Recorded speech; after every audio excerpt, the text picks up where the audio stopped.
And good morning. I had a big week. This is the end of week 13 of my keto diet journey.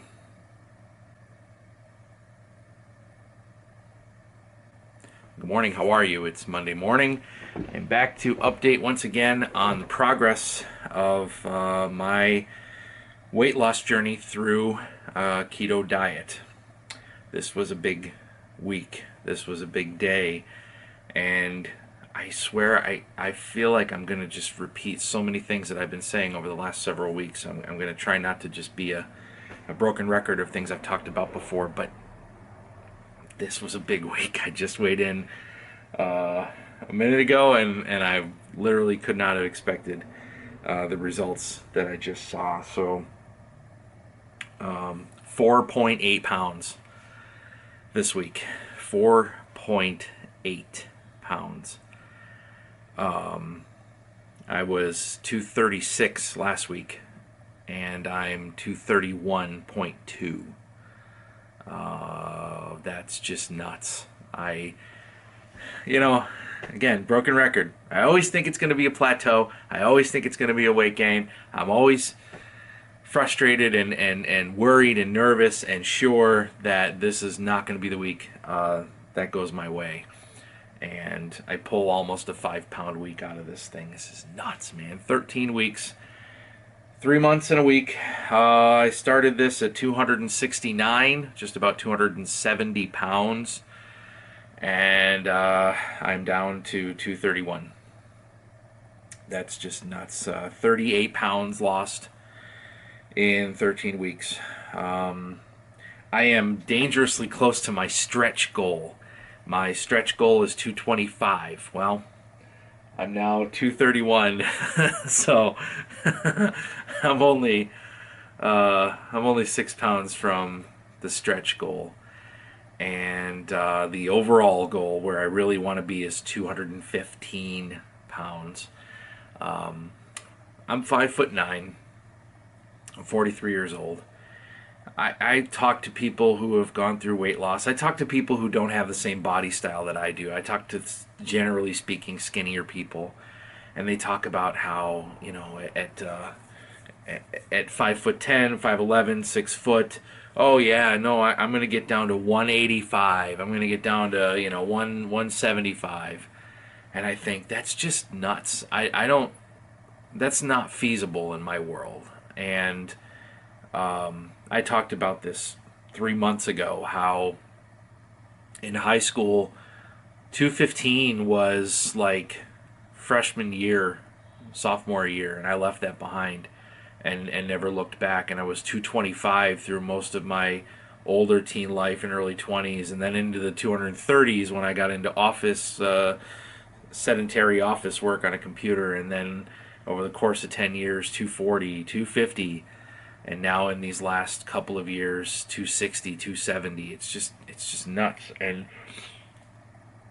several years ago, I had the opportunity, because of my wife's job at the time and my job at the time, to work out like a madman, and lost a lot of weight and got down to 208, which was a tough slog, but we did it, and it didn't last for very long. So I feel that 215 is a solid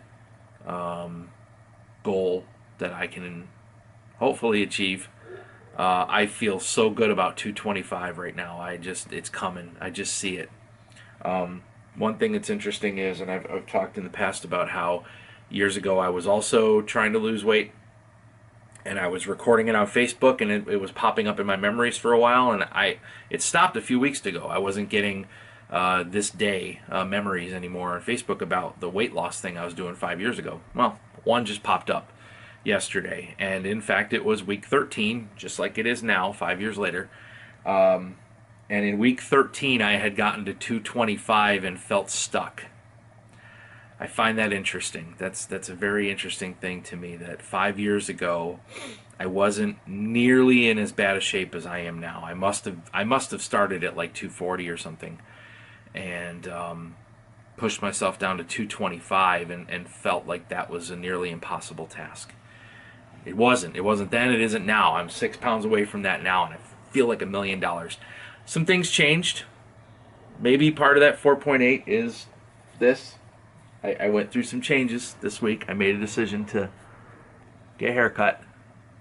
You know, I grew my hair when I was 40. I decided at 40 years old I'm going to go back and get my high school hair back that I never had. And I did it, and it was fine. And it was fun. I had my fun, and I accomplished my goals. And then it became work, and it wasn't fun anymore. And, all right, that's enough. So long. So that's probably a good, 3-4 ounces worth of hair, right? Hair weighs something. So it is possible that the weight of my long hair could have contributed to why this is such a big number. I don't know. But I'm going to choose to not overthink that and choose to be happy with the accomplishment this week. Let's talk about food. God sakes, this was actually easier at the end of the first month. In the middle of the second month, this was an easy thing. This is no longer easy, and there's a couple of reasons why.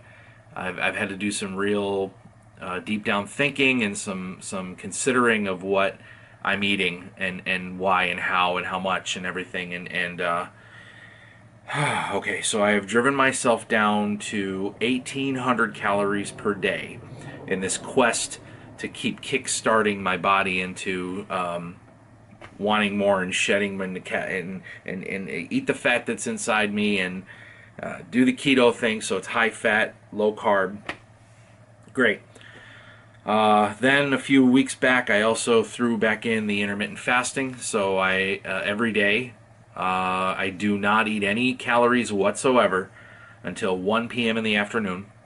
And I stop eating nothing else after 9 p.m. So I get an 8-hour window in the middle of the day into the evening in order to consume any calories I'm going to consume. I'm questioning that right now.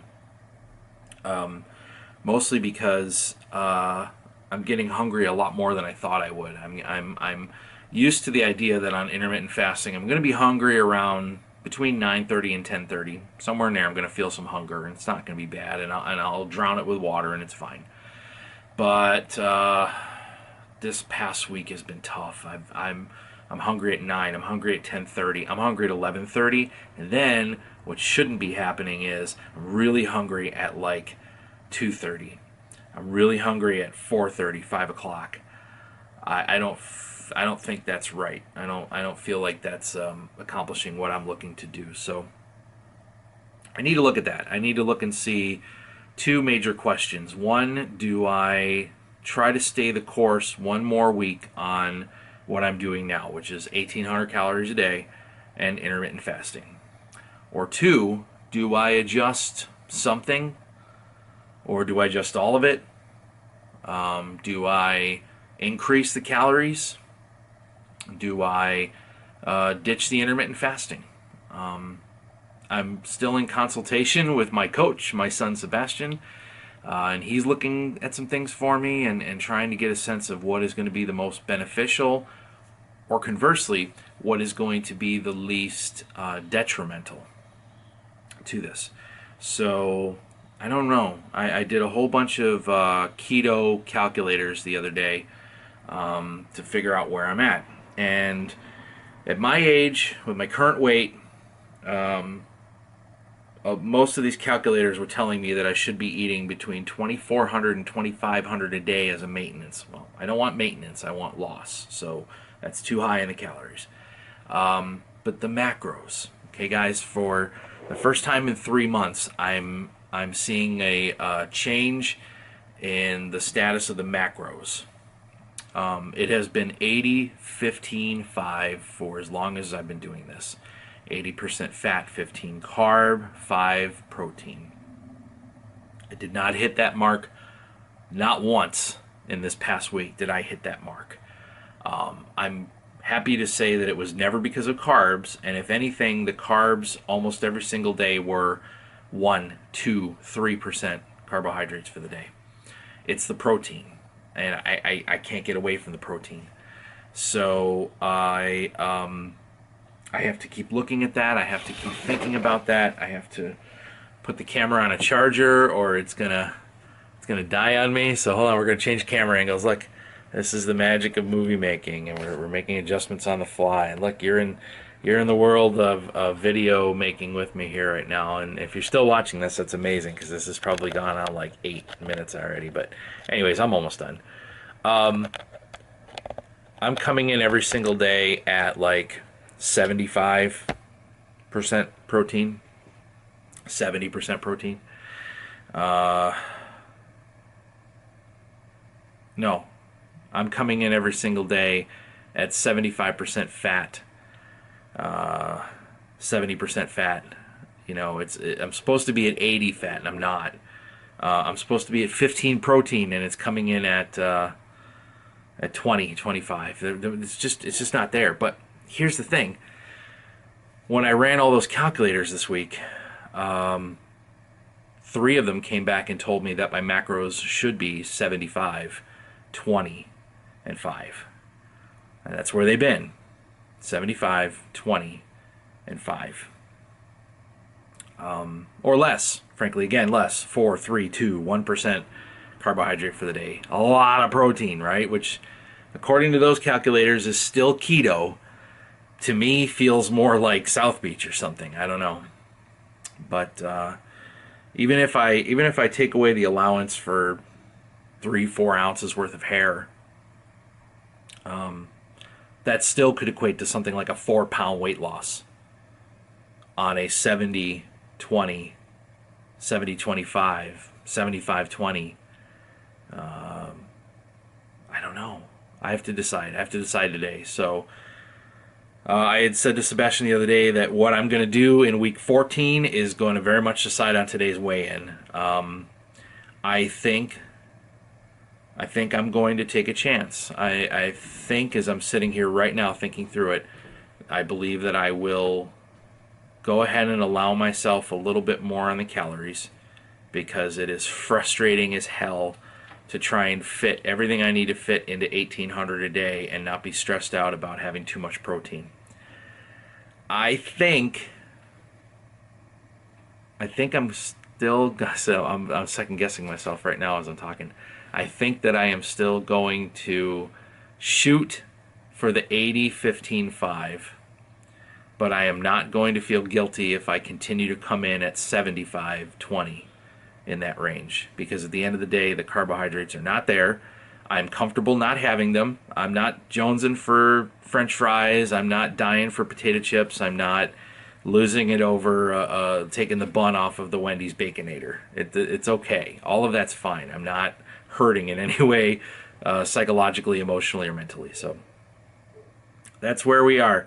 4.8 pounds this week. We're almost there.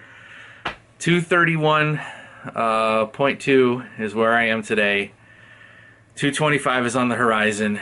215 is doable. So once again, if you're doing this, if you're following, if you're one of those insane people that has told me that you feel inspired by these, then I need to know how you're doing. I need you to tell me in a comment. I need you to share with me what's working for you and what's not.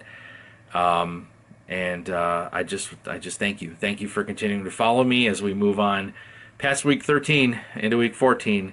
3.5 months coming up, and see how long it takes us to get there. Thank you so much for your time and for watching and for following along, and I will speak to you next Monday. Have a good week.